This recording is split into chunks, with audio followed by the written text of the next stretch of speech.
Bismillahirrahmanirrahim. Alhamdulillahi rabbil alamin. Wa bihi nasta'in ala umurid dunya waddin. Wassalatu wassalam ala al-mab'uthi rahmatan lil alamin. Nabiyyina wa habibina wa qudwatina Muhammad ibn Abdullah wa ala alihi wa sahbihi wa man sar ala nahjihi wa ihtada bihadihi wa istanna bisunnati ila yaumiddin, amma ba'du. Muslimin dan muslimat, para pencinta ilmu, pencinta Al-Quran, Assalamualaikum warahmatullahi wabarakatuh. Alhamdulillah, pada pagi ini 29/11/22 kita teruskan pengajian kita dalam tafsir surah Al-Mujadilah, surah yang ke-58, juzuk yang ke-28. Ayat yang kita akan belajar bermula ayat 8. Hari ini hari 8. Ayat 8, surah 58, juzuk 28. Tajuk yang kita akan bincang iaitulah tentang larangan berbisik. Berbisik yang tidak berfaedah. Berbisik untuk kejahatan. Kemudian dalam Islam mengajar kepada kita kalau ada keperluan untuk berbisik, bagaimana caranya. Dan berbisik ni salah satu daripada permainan syaitan, nak menyusahkan hati orang-orang yang beriman. Itu di antara perbincangan yang kita akan bincang insya-Allah. Jadi para pelajar sekalian, kita mula dengan bacaan ayat sebelum kita pergi kepada huraian ataupun tafsiran. Ayat yang kita baca bermula ayat 8. Bagi pelajar yang ada tafsir pimpinan Ar-Rahman Jawi, muka surat 1218. 1218.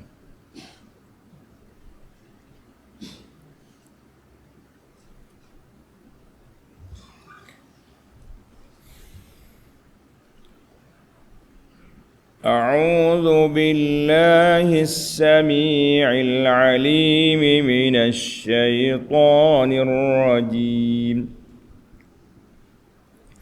ألم تر إلى الذين نهوا عن النجوى ثم يعودون لما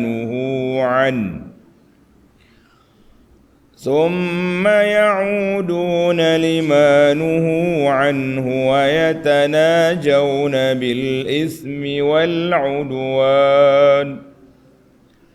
بالإثم والعدوان ومعصية الرسول وإذا جاءوك حيوك بما لم يحيك به الله ويقولون في أنفسهم لولا يعذبنا الله بما نقول حسبهم جهنم يصلونها فبئس المصير. يا أيها الذين آمنوا إذا تناجيتم فلا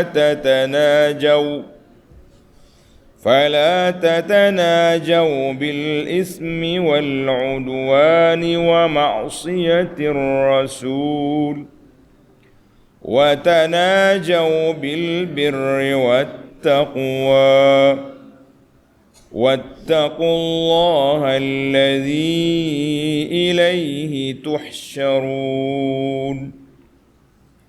إنما النجوى من الشيطان ليحزن الذين آمنوا وليس بضارهم شيئا إلا بإذن الله وعلى الله فليتوكل المؤمنون.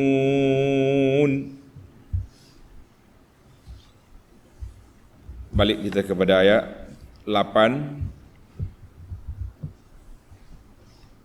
Alam tara ilal ladzina nuhu 'anil najwa thumma ya'uduna lima nuhu 'an.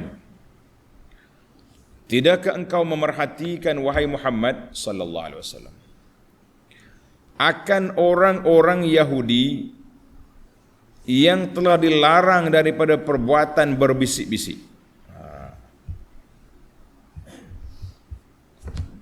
Apa dia cerita ni? Bila kita larang, summa ya'uduna lima nuhu anhu, kemudian mereka berbalik melakukan perbuatan yang telah dilarang itu, wa yatanajawna bil ismi wal udwani wa ma'siyatir rasul, serta mereka berbisik-bisik berkenaan dengan melakukan dosa dan pencerobohan serta kederhakaan kepada Rasulullah sallallahu alaihi wasallam. Ayat ini nampak perangai buruk siapa dia ke orang ini. Dalam tafsir kita ni, panel dia kata Yahudi. Dia kata Yahudi. Tengok huraian kitab tafsir. Alam tara ya Muhammadu, mu tak tengok ke ya Muhammad sallallahu alaihi wasallam, tak perhati ke kepada orang-orang yang Allah Ta'ala larang mereka daripada berbisik-bisik, cakap-cakap rahsia di antara mereka dengan perkara buruk. Dia duduk kecek benda tak baik, cakap benda tak baik. Bila orang larang, buat pula. Bahasa jenis perangai kerah kepala dia panggil tak. Larang buat pula. Kalau larang berhenti, kita kata orang tu dengan nasihat ni tak, larang dia buat lagi. Cuma ulama tafsir mencari siapa mereka. Tanda yang pertama, nazalat hadhil ayat fil yahud. Dia kata hak perangai jahat ni puak-puak Yahudi. Pandangan yang kedua kata puak-puak munafiqin. Puak munafik yang ada di Madinah tu mari perli-perli Nabi. Sebagaimana kata Ibnu Abbas, hadhil ayat kulluha fi munafiqin.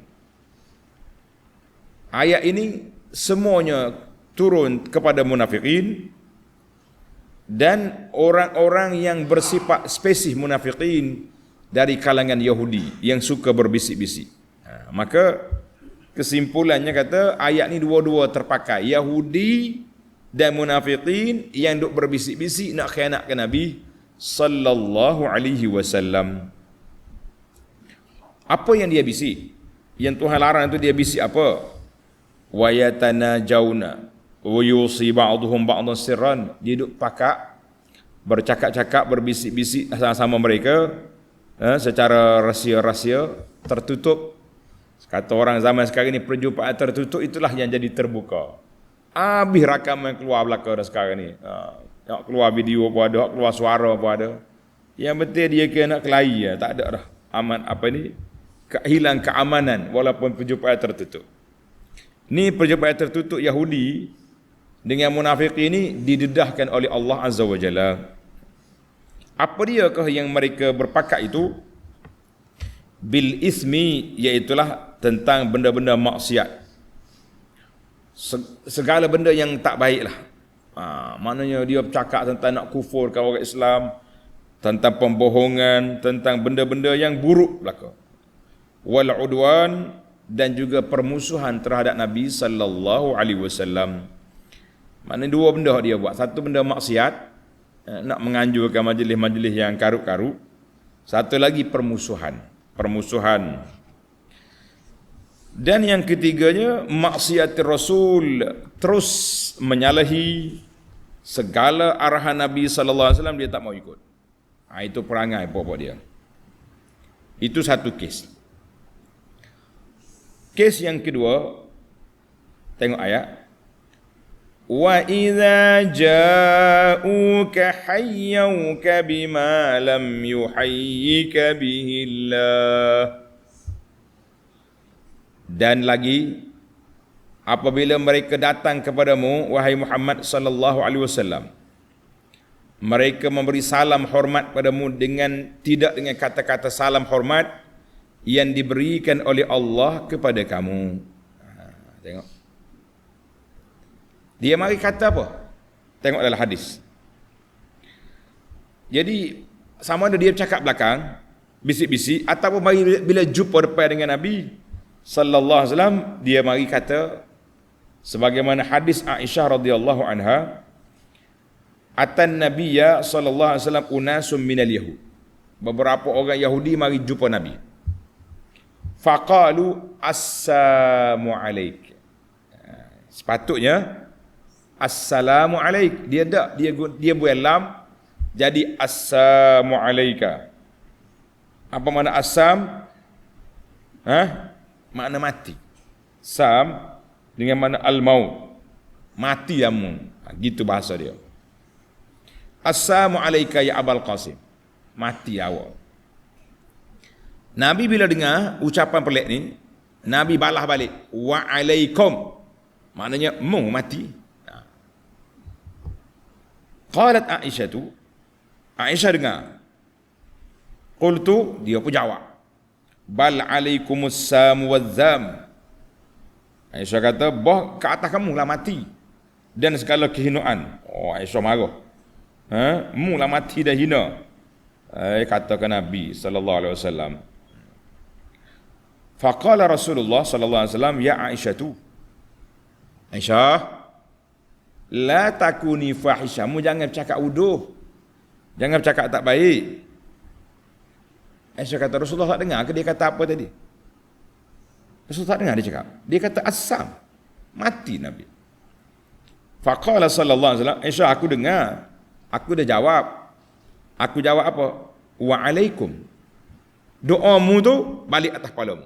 Mana kita pulang balik dia punya doa buruk itu. Fa anzalallahu azza wa jalla, Allah Taala turunkan ayat ini, wa idza ja'uka hayyuka bima lam yuhayyika bikillah.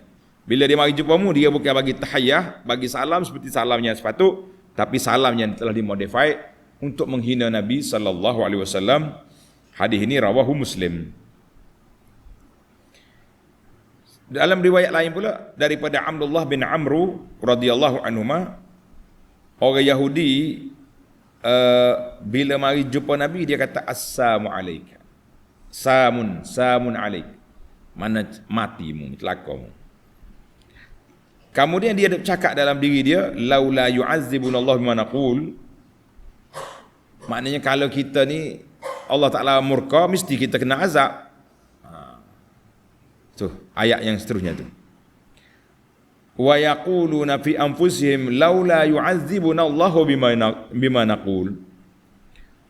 Mereka bercakap sama-sama sendiri.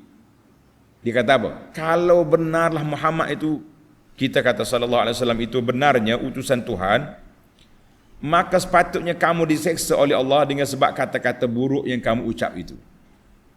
Kalau betul Muhammad tu, belok dah mulut kita, nerok dah mulut. Ni tak ada apa-apa. Menunjukkan bahawa Muhammad tu tak ada apa. Maka Allah Ta'ala turunkan ayat ini. Ayat yang kita baca ni lah. Akhrajahu Ahmad wal lafzu lahu wa hasana isnadahu Ibnu Katsir wa ghairuhu. Jadi sanad dia hasan. Jelaslah kepada kita bahawa ayat ini turun kepada perbuatan Yahudi yang mari kacau Nabi sallallahu alaihi wasallam. Cuma ulama khilaf dia kata cerita ni turun kepada munafikin, bukan Yahudi. Tapi Yahudi itu masuk sekali. Kita kata dua-dua masuk. Dua-dua nak masuk. Allahu Akbar. Sesalah kita cerita ayat ni Yahudi punya kacau. Habis mereka pun bila lepas dia kata ke Nabi, lepas dia bisik-bisik, dia pula cabar. Dia kata kalaulah Muhammad itu betul, kita akan diseksa oleh Allah atas dunia ni. Bisababi ma naquluhu li Muhammadin. Sehingga sebab kita duk kata ke Muhammad ni, kita kena seksa. Tapi oleh kerana tak seksa, bermakna Muhammad itu tak betul. Itu dia punya sifir, dia punya parameter betul salah dia punya perbuatan. Bila Allah Ta'ala tak tahu azab, makna dia betul. Kalau macam tu, zaman kita ini pun parok juga. Orang duduk hina Islam, duduk kata ke Islam ni, tak herok mulut dia, tidak cabut gigi dia, boleh je makan. Maknanya betul dia kata tu? Tak. Allah Ta'ala beri kepada umat ini satu anugerah, nama dia rahmatan lil alamin, tidak diazabkan dengan segera. Yumhil wala yuhmil. Dia beri tempoh, tapi Allah Ta'ala tidak lepaskan. Pasti kena. Tak kena di dunia, dia akan kena di akhirat. Baik, Allah kata apa? Hasbuhum jahannam yaslaunaha fabi'sal masir. Cukuplah, dijawab pada mereka, cukuplah untuk mereka seksaan neraka Jahannam padara, yang mereka akan dibakar dalamnya, maka itulah seburuk-buruk tempat kembali. Jadi Allah kata cukuplah. Kalau atas dunia mu lepaslah, tak ada masalah. Tapi di akhirat kamu tidak akan lepas. Kamu akan dibawa ke tempat seburuk-buruk tempat kembali, iaitulah neraka Jahannam. Jadi kita orang Islam pun tak usah duduk susah hatilah. Kalau orang kafir nampak bangga, bangkit menuntut apa-apa benda yang pelik-pelik, kita kata biarlah. Kalau mereka dapat apa yang mereka nak atas dunia, mereka tak akan lepas di akhirat. Sabar. Sabar dengan kerana buat kafir. Yang mereka itulah perangai-perangai dia, nak kata apa. Baik, ayat 9.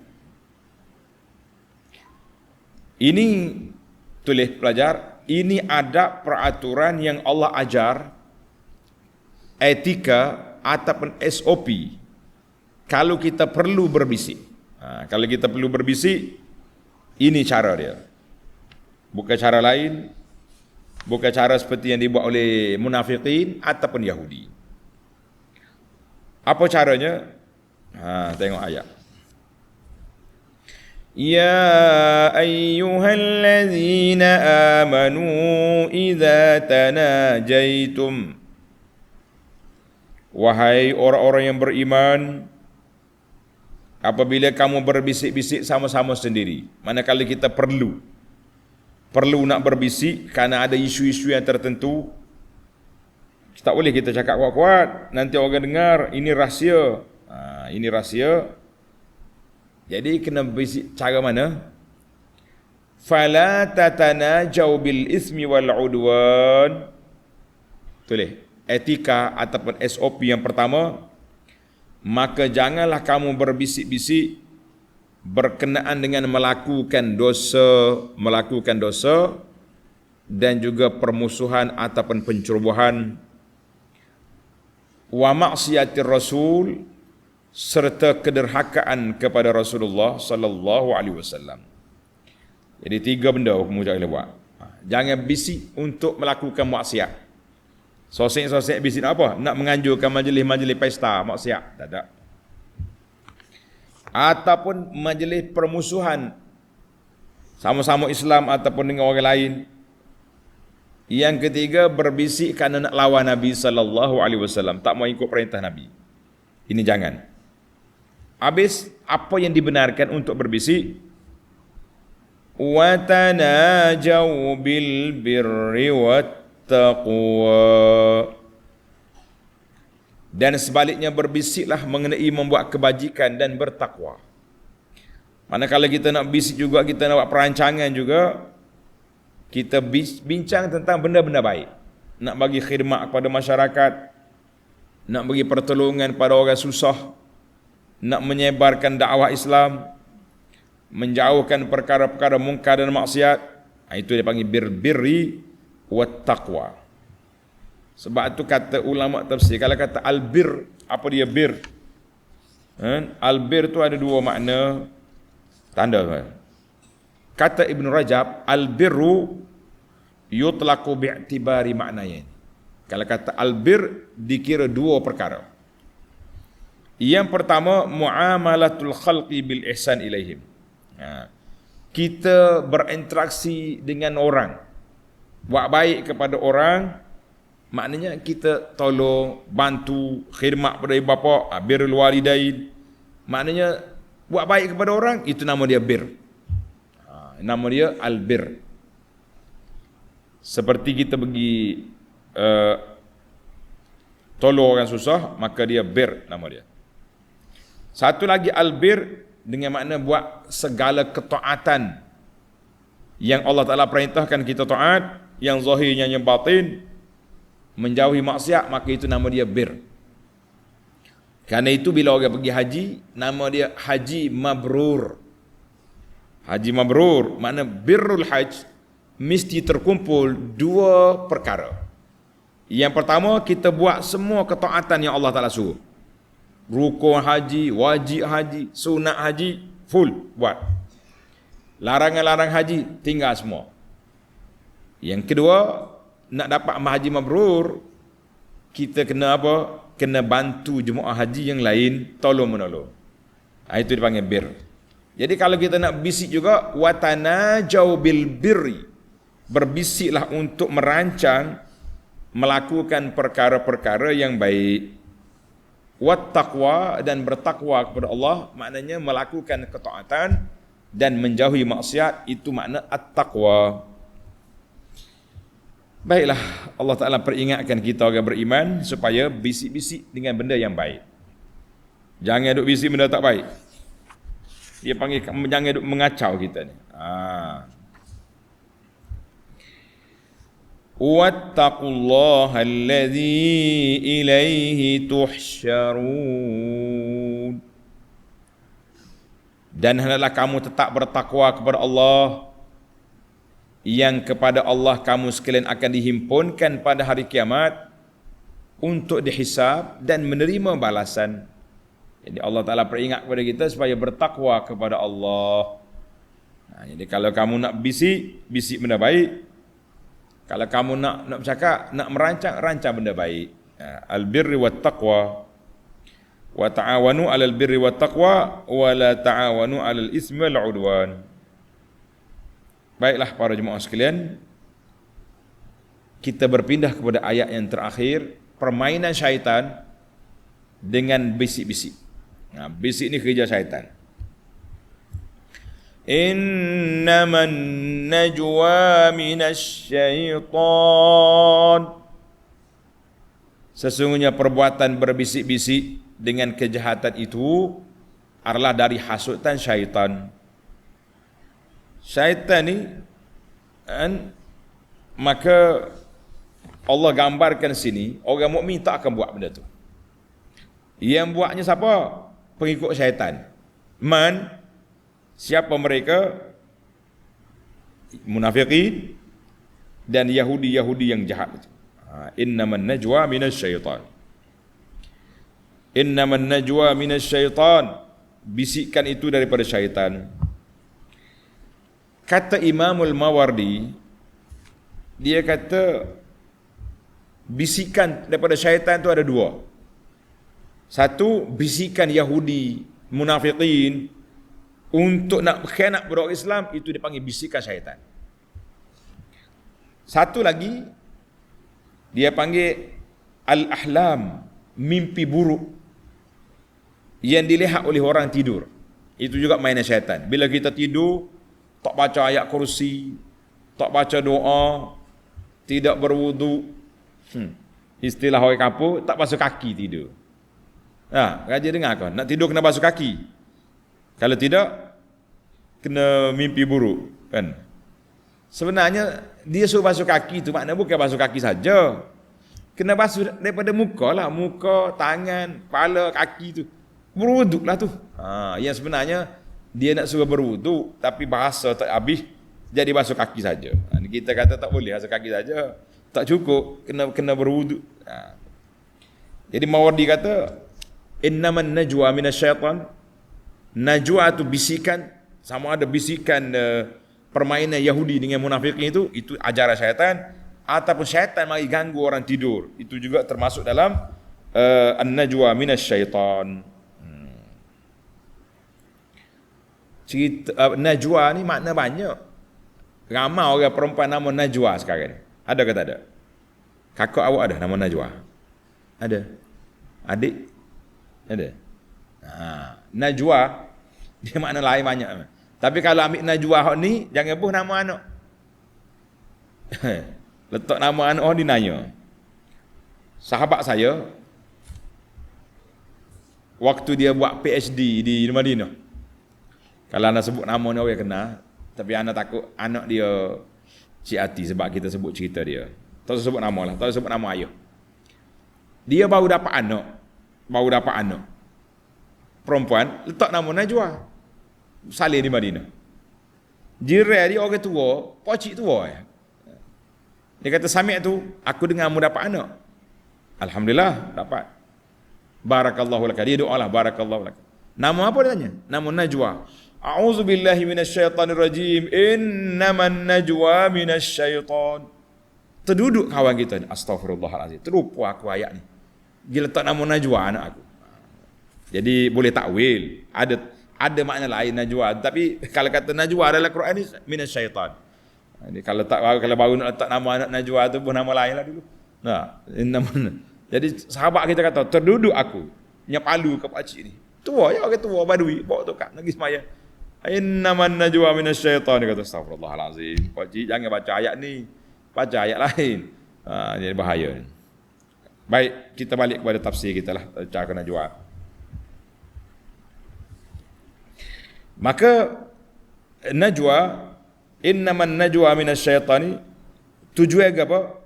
Liyahzuna alladhina amanu, untuk menjadikan orang-orang yang beriman berduka cita. Itu syaitan ajar supaya kita orang tu bisik biar orang lain ni berduka cita. Walaysa bidarrihim syai'an illa biiznillah. Sedang bisikan itu tidak akan dapat membahayakan mereka sedikit pun melainkan dengan izin Allah. Jadi Tuhan kata bisik syaitan tak ada apa-apa.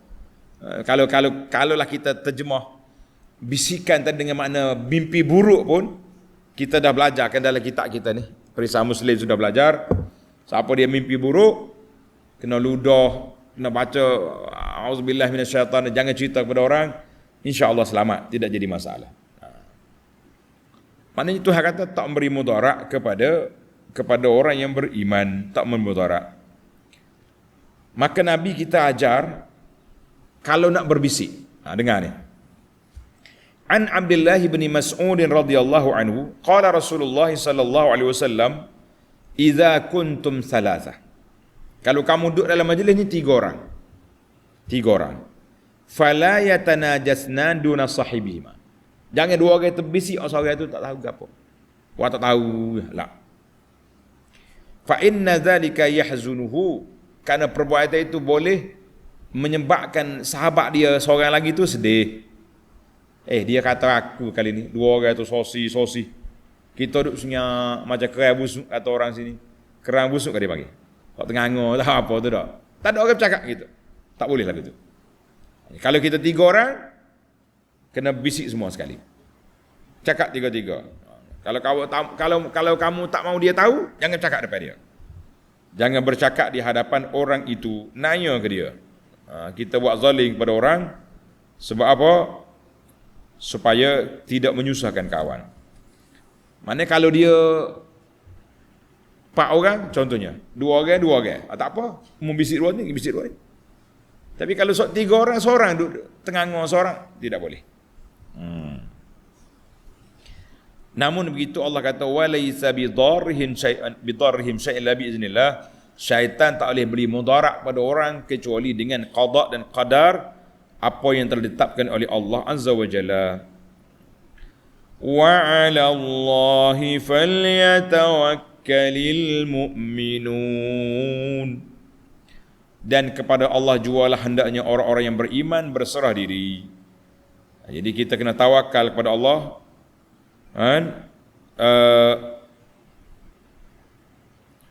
lawan bisikan-bisikan syaitan, permainan syaitan atau kacau. Supaya kita tidak mengganggu, tidak terganggu hidup kita ataupun stres dengan sebab bisik-bisik kawan-kawan tu tak sedap peduli dengan dia lah. Alhamdulillah, ini huraian ringkasnya. Boleh dipanjangkan tetapi cukup setakat tu. Para pelajar sekalian, kita berpindah kepada al-fawaid. Tengok fawaid, faedah daripada ayat yang kita baca ini. Ayat 8, alam tara ilal ladzina nuhu 'anin najwa. Tidakkah engkau perhatikan wahai Muhammad sallallahu alaihi wasallam akan orang-orang munafikin atau Yahudi yang dilarang daripada perbuatan berbisik-bisik? Tanda sini. Ayat ini tahrim an-najwa, haram berbisik. Sekiranya ada kita ada 3 orang, 2 orang berbisik, maka haram. Seperti hadis yang kita sebut tadilah. Hadis, idza kanu thalatha fala yatanajasnani duna thalith. Kalau kamu 3 orang, jangan bisik 2 orang, seorang lagi terkebil-kebil kata orang, tengah-tengah lah. Kan hadis ini kita dah sebut. Kata di Al-Iraqi, tulis Al-Iraqi, ulama hadis, dia kata larangan di sini kalau kita 3 orang. Kita 3 orang, tiba-tiba 2 orang bisik, seorang dia. Tapi kalau kita sedang berbisik, sedang bercakap-cakap, tiba ada orang masuk. Assalamualaikum. Waalaikumsalam. Silakan duduk. Kita teruskan bercakap, itu tidak dilarang. Sebab dia mari tu kita duduk bercakap dah. Tapi kena layanlah kawan tu, janganlah habis cerita lah. Jangan duduk bisik sampai sudah, tidak boleh. Allah. Kata Az-Zarqani, ulama hadis kata, apa makna bisik? Bisik lau tahaddasa bilisan la yufham. Dia bercakap dengan bahasa kalau kita dengar pun kita tak faham. Bahasa jenis ada dia panggil cakap balik. Cakap balik ni. Alah budak-budak ni pandai belakang. Itu pun termasuk dalam bisik-bisik. Cakap balik. Ataupun kita 3 orang. 2 orang ni pandai bahasa Inggeris, seorang tak pandai. Duk selesai orang berarti. Ataupun kita 2 orang ni pandai Arab, yang seorang tak pandai. Kita cakap Arab 2 ni. Tak. Guna bahasanya tidak boleh dipahami oleh 3-3. Tak boleh. Itu termasuk dalam bisik-bisik yang dilarang. Bisik-bisik yang dilarang. Sebab apa? Dia boleh membawa kepada apa? Boleh membawa kepada kesedihnya, duka cita kawan yang seorang lagi tu. Baik. Jadi di sini kata di para ulama tafsir, dia kata larangan ini kalau 3 orang. Tapi kalau dia ramai, orang ramai, kita di sebelah kita cakap 2, dia cakap 2 tu, itu tak apa. Takkan kita nak laung semua, bukannya ceramah. Kita pun cakap pelan-pelan je lah. Kalau orang ni cakap kuat hingga bangar, rusak juga majlis. Itu maknanya kalau kamu 4 orang berbagi 2-2 tidak apa. Mana kalau kita duduk dalam majlis ramai-ramai gini, kita baca kat orang sebelah kita je. Bolehlah. Itu kaedah. Baik, kita berpindah kepada faedah yang kedua. Wa tanajau bil birri wat taqwa. Allah Ta'ala perintahkan supaya berbisik dengan perkara-perkara kebajikan dan takwa. Apa makna bir? Tadi anda dah huraikan. Bir itu 2 makna. Satu, makna buat kebaikan kepada orang. Satu lagi, menunaikan tanggungjawab terhadap Tuhan. Iaitulah kita melakukan semua ibadat yang dengan baik. Maka ulama kata, al-birru ismun jami'un li kulli khairin wa ta'atin. Nama merangkumi segala kebaikan untuk Allah dan juga untuk makhluk. Mana kita itu maknanya bir. Apa makna takwa? Takwa ni makna kita taat kepada arahan Allah Azza wa Jalla dan kita jauhkan diri daripada segala larangan, maka itu nama dia takwa. Maka bagi orang mukmin, dia tak cakap kecuali benda baik, Dia tidak akan berbisik kecuali benda-benda yang membawa kepada kebaikan, yang mendekatkan dia kepada Allah Azza wa Jalla, yang mengajak manusia kepada kebaikan. Tidak seperti munafikin, kerja dia nak buat maksiat, kerja dia nak menentang Nabi, kerja dia nak menyusahkan orang. Maka itu dia panggil perangai. Perangai siapa? Perangai munafik yang dilarang oleh Allah Azza wa Jalla dalam ayat kita ini. Itu dua. Yang ketiga, al-faidatu sadisah, wa iza ja'uka hayyauka bima lam yuhayyika billah.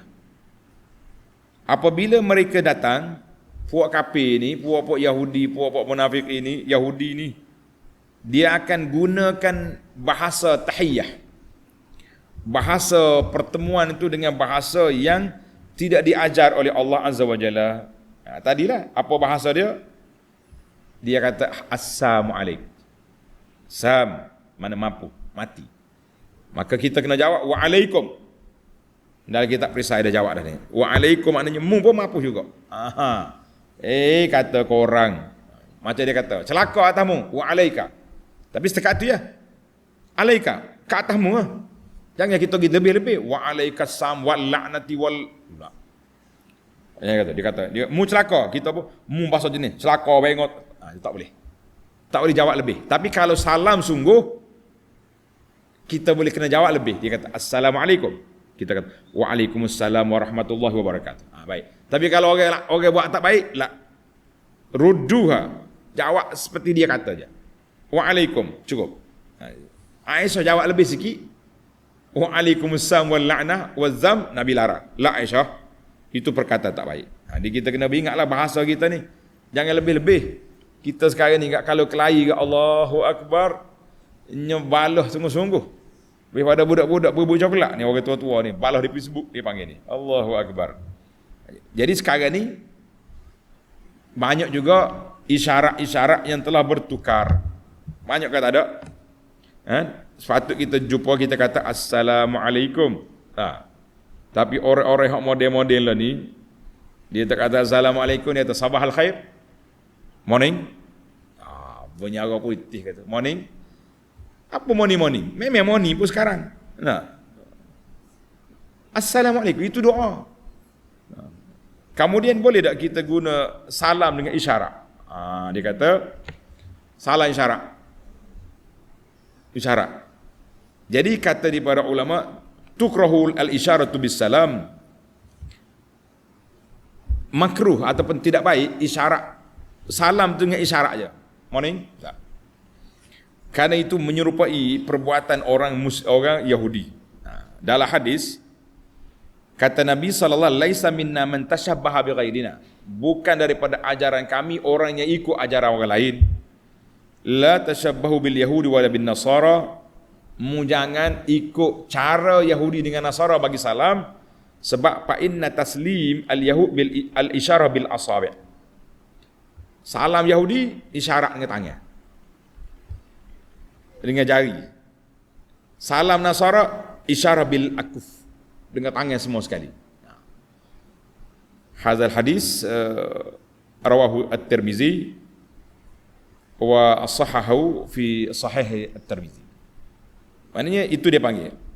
Tapi kalau jauh, contohnya sahabat kita jauh duduk, Assalamualaikum, jadi dengan tangan, macam kita duduk atas kereta kan, kita lalu Assalamualaikum sekali isyarat, boleh. Sebab takut dia tak dengar, dia nampak tangan kita.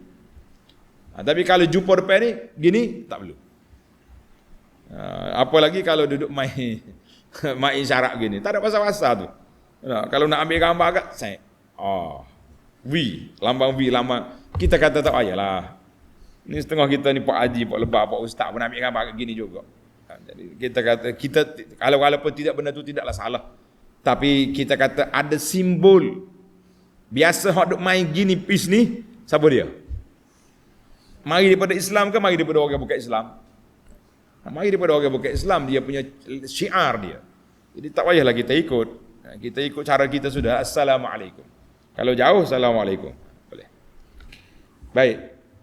Ini panjang pula cerita sini ni. Baik, kalau orang kafir bagi salam sungguh. Kita jumpa orang kawan kita bukan Islam, dia bagi salam sungguh. Dia kata Assalamualaikum. Boleh tak boleh kita jawab? Maka ulama kata, dalam kita ahkam ahli zimmah, kalau dia bagi salam sungguh, jawab salam. Kenapa pula kita nak kelahi dia? Dia kata Assalamualaikum. Kita kata Waalaikumsalam. Lah. Dia bagi salam sejahtera kepada kita kata celakom. Islam tak ajar kita memburukkan orang. Ini masalah kita. Baik, isu yang keempat, tanda pelajar yang keempat. Innaman najwa minasyaitan liyahzunal ladzina amanu. Kerja syaitan. Syaitan ni kerja dia suruh orang bisik ataupun dia sendiri bawa bisikan. Dia panggil ramai orang hak jenis stres, depression, hak jenis penyakit nak tuju bangunan ni semuanya bisikan syaitan. Syaitan mari bisik telinga dia dengar macam-macam bunyi untuk menduka-citakan orang mukmin. Ini bahaya permainan syaitan.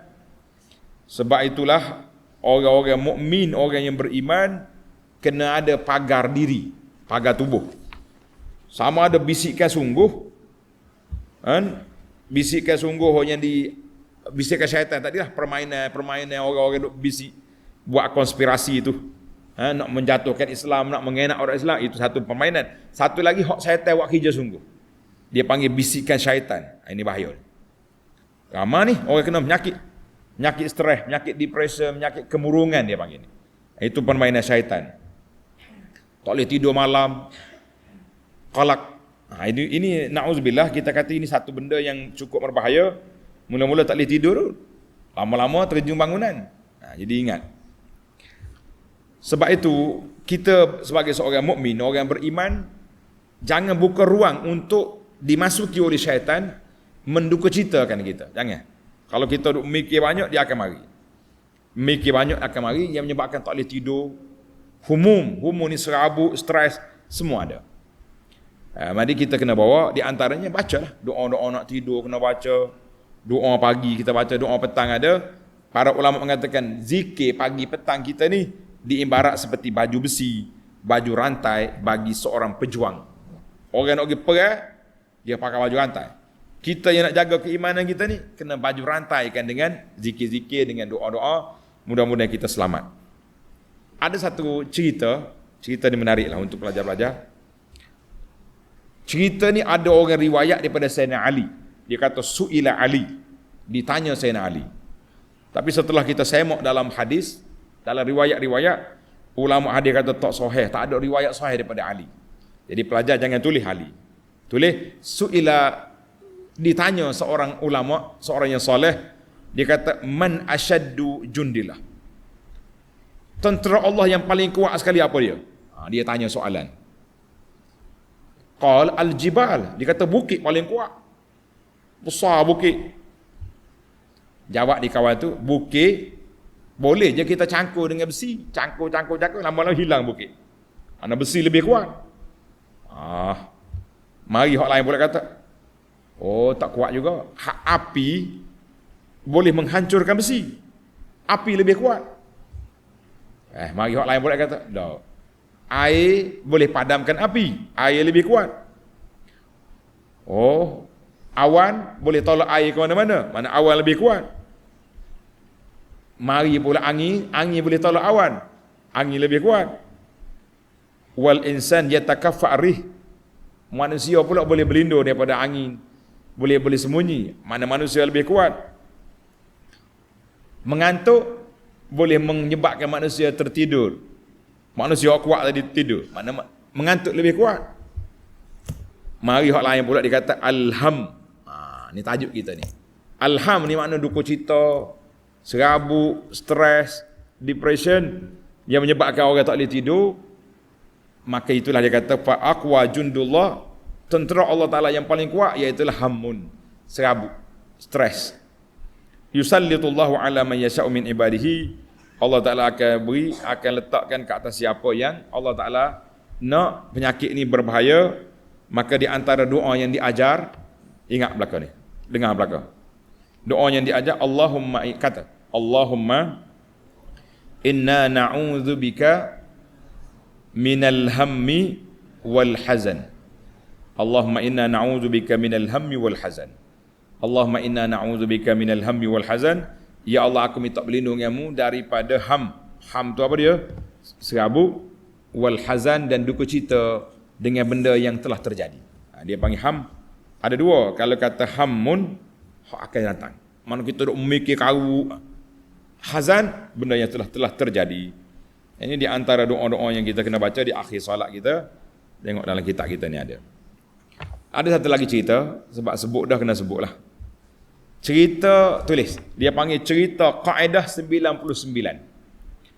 Apa dia Kaedah 99? Seorang raja. Raja ni dia tengok pembantu dia ni miskin. Tapi happy, bahagia, ceria semua. Tak ada nak sedih-sedih duka cita ni. Sedangkan raja sendiri banyak serabut. Nak tidur pun payah. Dia panggil menteri dia. Aku nak tahu, kenapalah pembantu aku ni happy. Sebenarnya gaji dia kecil tapi dia punya bahagia. Jadi aku ni banyak masalah. Kaya, duit banyak. Menteri dia kata, tuanku, cuba guna satu kaedah. Dia panggil Kaedah 99. Tulis, Kaedah 99. Raja kata apa dia? Gini, mau ambil duit 99 dinar zahab. Duit emas 99 duit. Lepas tu, mu tulis itu, aku hadiah kepada kamu, kepada orang saat ni. Pembantu dia happy ni, 100 dinar. Tapi dalam plastik, dalam bekas, dalam uncang tu, ada berapa? 99. Dalam surat, berapa? 100. Bagi dia, balan ni mau balik buka uncang ni. Jangan buka sekarang. Baca surat, buka. Jadi pembantu dia pun balik. Balik, buka ni uncang ni, tengok. Surat tulis 100 dinar. Dinar emas. Oh, dia pun happy. Panggil isteri dia Bilal. Hitung satu. Bila 99. Hai, mana satu lagi? Takkanlah tu aku nak tipu. Tulis 100 bagi 99. Malam tu habis anak beranak. Dia duduk cari tengah jalan, takut jatuh. Tengok celah tikar, tengok celah pintu, cari sampai cerah tak tidur. Jadi bila mari esok mengantuk. Kenapa? Allah Tuhan, aku minta maaf banyak. Semalam saya tak dapat tidur sebab 1 dinar emas yang Tuhan aku bagi tu tak tahu jatuh di mana. Tulis 100 tapi ada 99. Kami duk cari habis anak beranak atas rumah ni. Kata di wazir, tengok. Bila masuk ya benda ni dunia dalam kepala, masuk benda dunia dalam kepala ni, duka cita mari dah. Jadi kita hari ni kalau kita buang dunia dalam kepala kita, kalau kita dapat projek, alhamdulillah. Tak dapat projek, kita kata alhamdulillah. Dapat pangkat, alhamdulillah. Tak boleh pangkat, kita kata alhamdulillah. Kalau tidak jadi stres, jadi serabut, tak usah duduk serabut lagi. Ini dipanggil Kaedah 99. Nak tahu orang zuhud, bagi duit sekali, baru tahu dia punya kedudukan. Orang-orang sekarang ni yang duduk pejuang yang ada sekarang ni, integriti. Bagi jawatan sekali, kita tengok di mana integriti yang mereka nak tunjuk. Baiklah, cukup setakat itu dulu. Sebagai penutup, wa 'alallahi falyatawakkalul mu'minun. Ini faedah yang kelima. Ayat ini menjadi wajib kita bertawakal pada Allah Azza wa Jalla. Kita setelah kita berusaha, maka kita bertawakal kepada Allah, menyerah diri kepada Allah Azza wa Jalla, sebab tawakal itu sifat orang beriman. Tapi kena usaha. Jangan tak usaha, pakai malah. Tak apa. Kenapa awak tak kerja? Tawakal Allah. La, itu bukan tawakal. Dia panggil tawakul. Orang pemalas lagu itu. Tawakal ni kita kena usaha dulu. Usaha tak dapat, kita serahkan kepada Allah Azza wa Jalla. Kita kata ada hikmah. Ada hikmah di sebalik apa yang terjadi. La'allallaha yuhditsu ba'da zalika amra. Tak dapat hari ni, boleh jadi ada peluang, ada rahsia lain Allah nak beri kepada kita. Sama ada kalau kita dapat benda yang kita nak atau tak dapat, semuanya kita kena muhasabah, sebab di sana ada kebaikan yang Allah Taala nak buat. Maka orang yang kuat iman dia, tinggi tawakal. Orang yang lemah iman, lemahlah tawakal dia kepada Allah Azza wa Jalla. Baiklah para pelajar, tamatlah 5 faedah yang dapat kita ambil daripada ayat ini. InsyaAllah siri yang akan datang ayat 11 sehingga ayat 13. Ayat 11 sehingga ayat 13. Subhanakallahumma wa bihamdika asyhadu an la ilaha illa anta astaghfiruka wa atubu ilaik. Wa sallallahu ala nabiyyina Muhammadin wa ala alihi wa sahbihi ajma'in walhamdulillahi rabbil alamin.